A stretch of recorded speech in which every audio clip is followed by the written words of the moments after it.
จากกินข้าวยาแล้วก็เผากระห้องนะทุกคน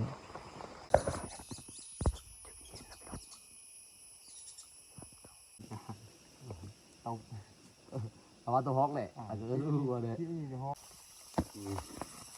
หอมด้วยยอดเลย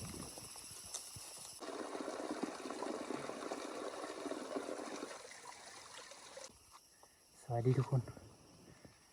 ยินดีต้อนรับเข้าสู่ซองบ่าวพองคนหากินนะทุกคนวันนี้ก็ออกมาป่าทุกคนออกมาหาเลาะหากินนะทุกคนเนาะวันนี้ก็จุดหมายของเราก็เลาะไปเนาะต้นมากเนาะมันสิเจอบ่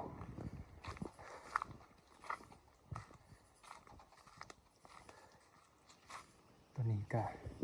ใกล้สิค่ำแล้วทุกคน3 โมงแล้วดีนะทุกคนเนาะถ้าเจอกบมากนี่ดีแดงเลย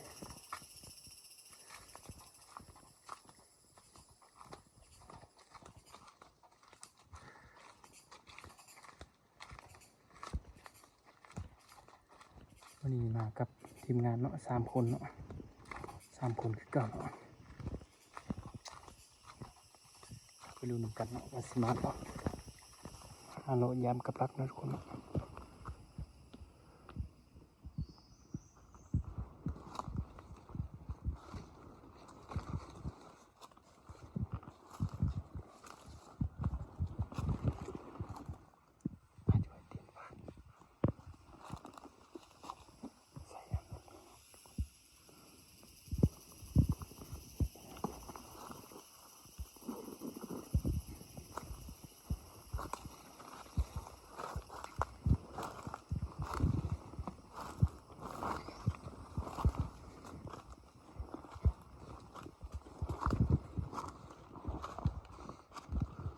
หลังจากที่เรา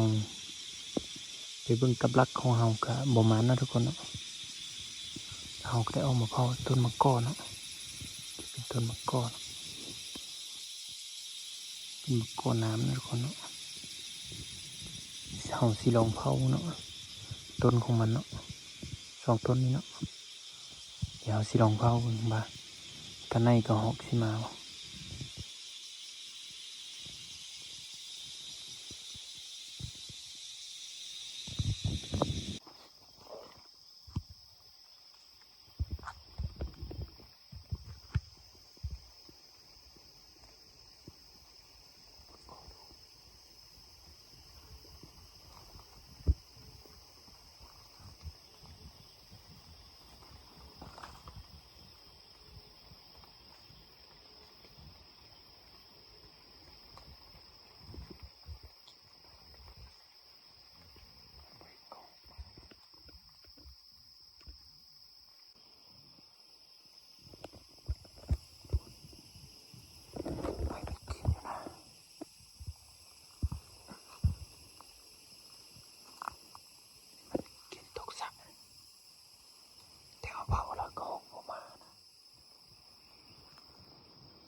ฝนสิตกนะทุกคนเนาะ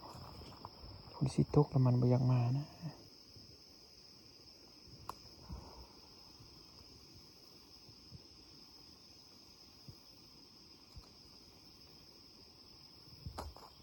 พาน้องทุกคนเสียงพาน้องนี่เตอเนาะปกน่าจะเป็นพาน้อง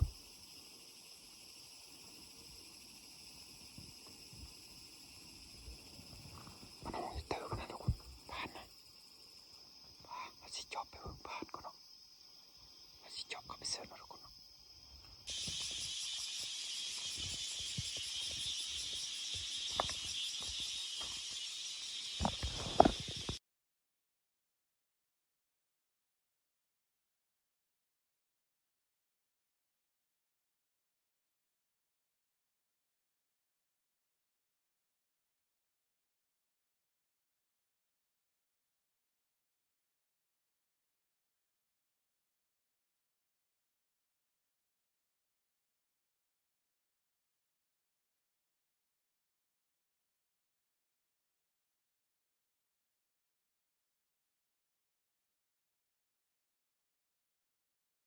ะมาดี มาทุกคน เขายำแรงนี่ละมาดีจำได้แล้วพี่น้อง อาหารแดงเนาะ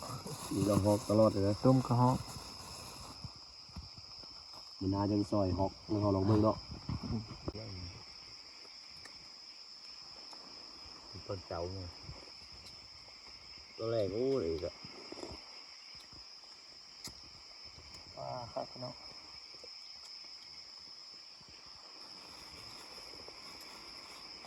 เราเป็นเจ้าคนเป็นเจ้ากันเนาะเปิดจับเลยนะ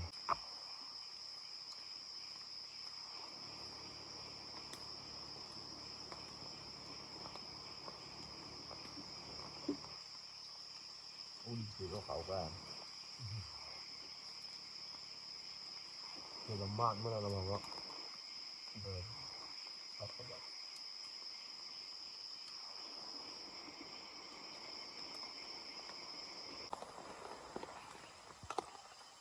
หลังจากกินข้าวยาแล้วก็เผากระหอกนะทุกคน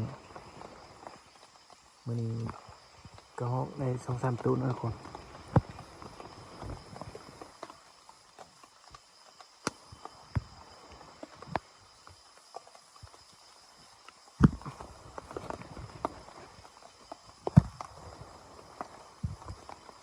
ตัวนี้ก็ย่างอย่างนี้เนาะขายชีวิตย่างนะทุกคน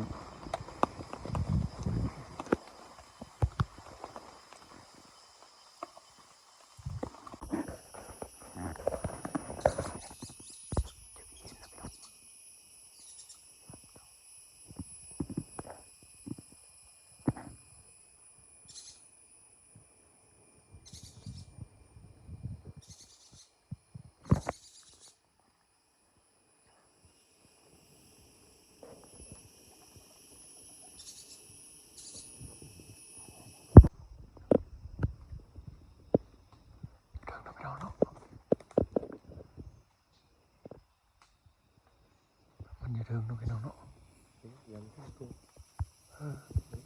ไต่ลงมาตอนนี้ไปผ่านเป็นกำลังสินิ่มเนาะจะเทิงมาแล้วโอ้มันอยู่สูงยาวไง ใช่ผ้าเดียวแล้ว อยู่สูงเนาะพี่น้องเนาะโอ้ยเตะ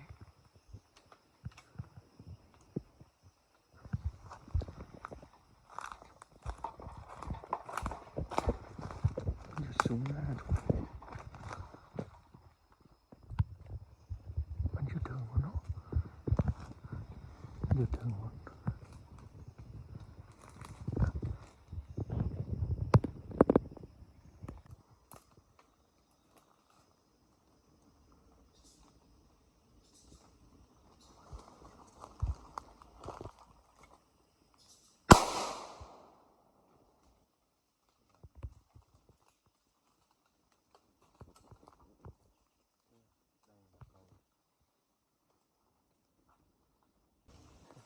เอาทุกคนตอนนี้ก็ไล่แต่3 ตัวนะทุกคนเนาะอย่างอีก2 ตัวอยู่เหนือพุ่นเนาะได้ตัวน้อย2 ตัวเนาะตัวใหญ่ตัวนี้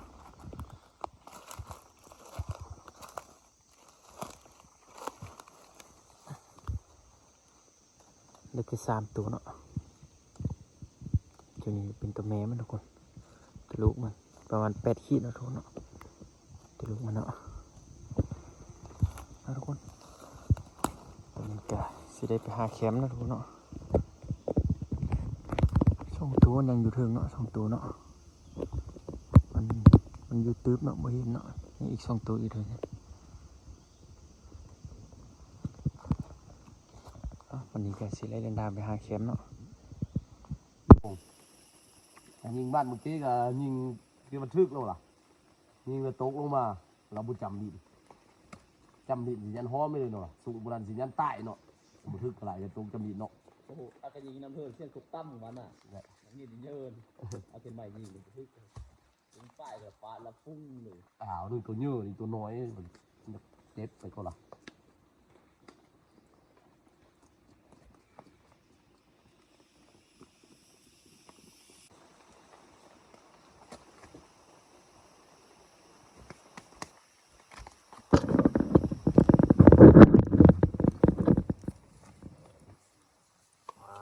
นี่เอาได้ทุกคน สวรรค์เนาะว้า หนังสวรรค์ทุกคนเลย ได้จะติดนั่งที่ได้หอมมันนะ หนังสวรรค์เงี้ยเจียวนะทุกคนนะเจียวส้ม หอมเลย อ๋อย อดเลยเอาวนหอน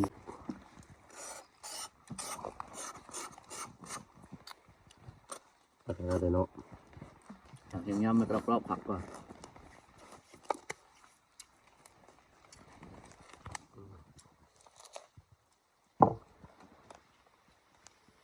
ปัดตรงนี้เยี่ยมเลย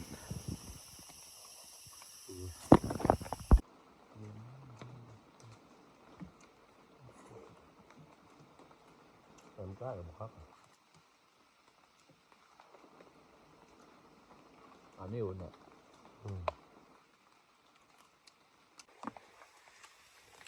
นะทุกคน โดดไปแล้ว หนังสวรรค์นี่ทุกคนเนาะสวรรค์เย็นเนาะ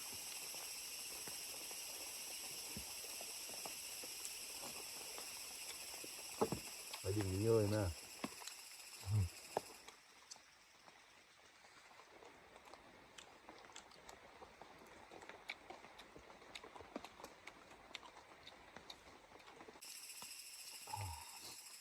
มาทุกคน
ต่อนะ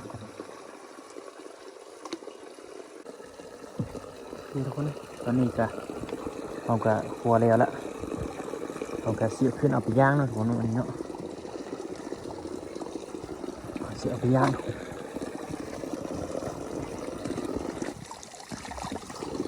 ไปทุกคนมาเลยขึ้นเอาไปย่างกันเลยวันนี้ขาใหญ่ๆเลยทุกคน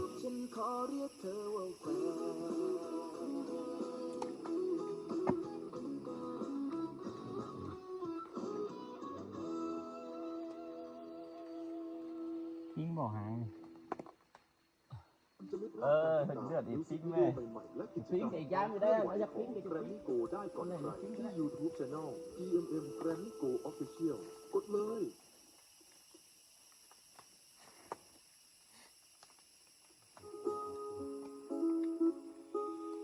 โอ้ละมองจามแก๊สก็โม่เลย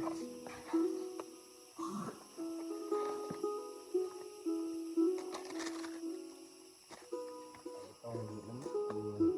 ก็ฟานได้แล้วมันก็เป๊กเป๊ก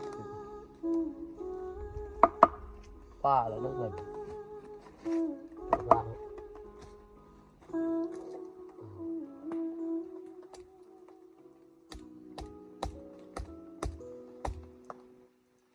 สะอาดนั่นแหละ เพิ่มไม่ได้เนาะได้ครับมี ยาเสียไปแล้วปลาเสียเลย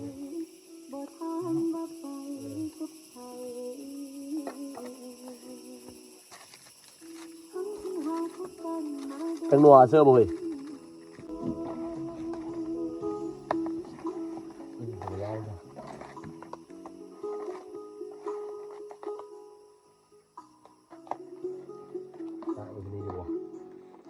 หางสิย่างมาย่างกันเนื้อ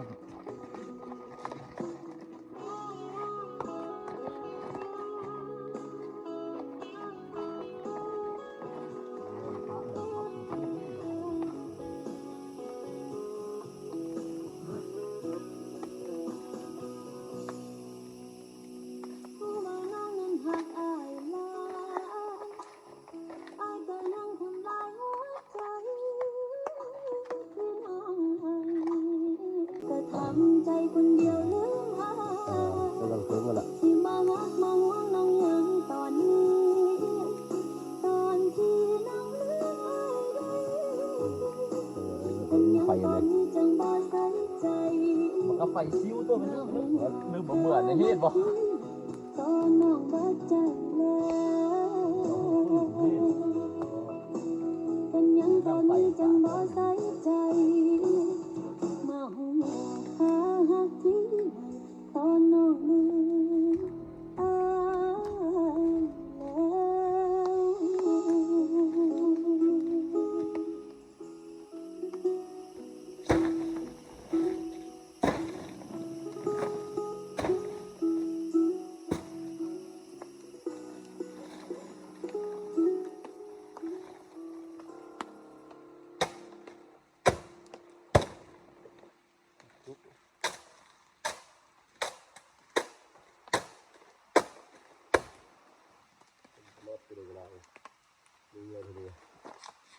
ยป้าดีรอมาเอ็ดเอาเลยแล้ว ตอนนี้คือบ่รับสายมันไปควายงามงามน้องเบิดใจไปทิมน้องไว้ไปนี้ผู้ใหม่น้องก็ทำใจคนเดียวลืมหา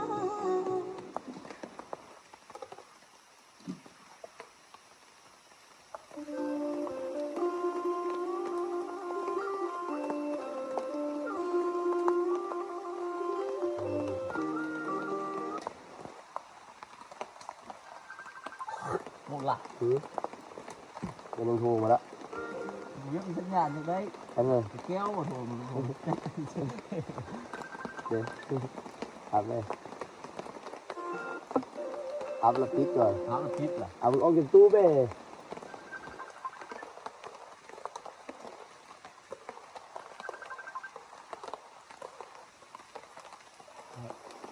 ฮัลโหล โอ้อยู่ป่าอยู่ยามแถวอีกเด้ออ้าวเกินบอก อย่าเรียกดีโทรเบอร์โทรแม่มาโทรเบอร์โทรแม่โทรเบอร์โทรแม่ มันก็ได้ตัวเรือน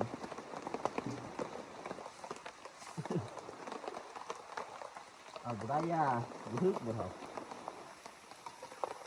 มาอีแล้วสักได้อ่ะสักกีสักแกทำต้นนี่ไม่ใช่กับใต้จะไหลเหรอ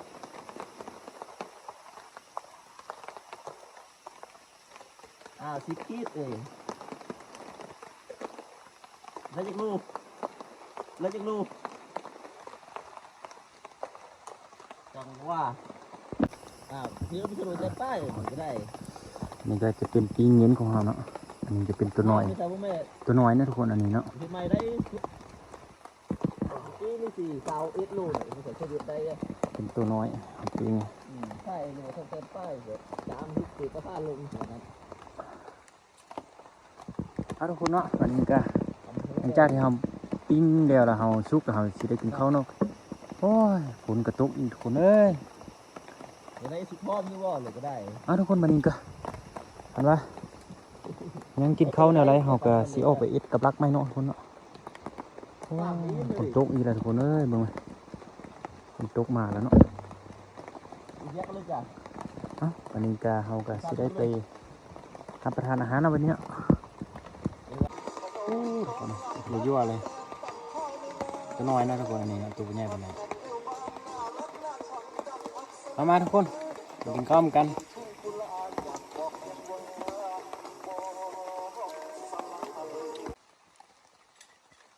กาแฟทุกคน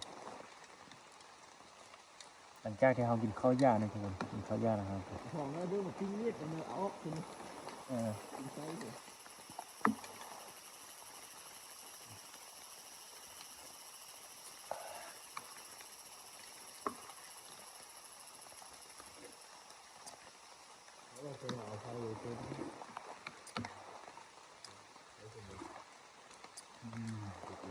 ปลาคักคนเลยอยู่ป่าเนาะ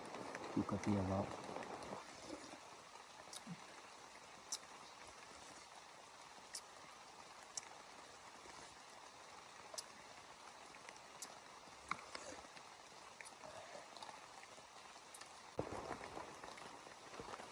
ทุกคนตอนนี้ก็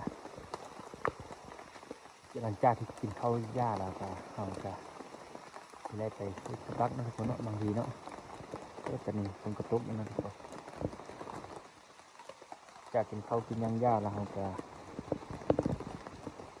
บางทีเราก็สิได้ไปเฮ็ดกับรักนะทุกคนเนาะโอ้เสียดายนะทุกคนฝนตกเก้าวันนี้เลยเมื่อคืนนี้ก็บ่ได้ไปการในฝนตกทุกคนทุกคนเนาะมาวันนี้ก็คลิปฟองก็ถือว่ายาวละขอบใจเนาะที่มักเบิ่งในการคลิปของว่าฟองเนาะติดตามคลิปต่อไปนะทุกคนเนาะคลิปนี้ก็ถือว่าได้ปิดคลิปแค่นี้นะทุกคนเนาะ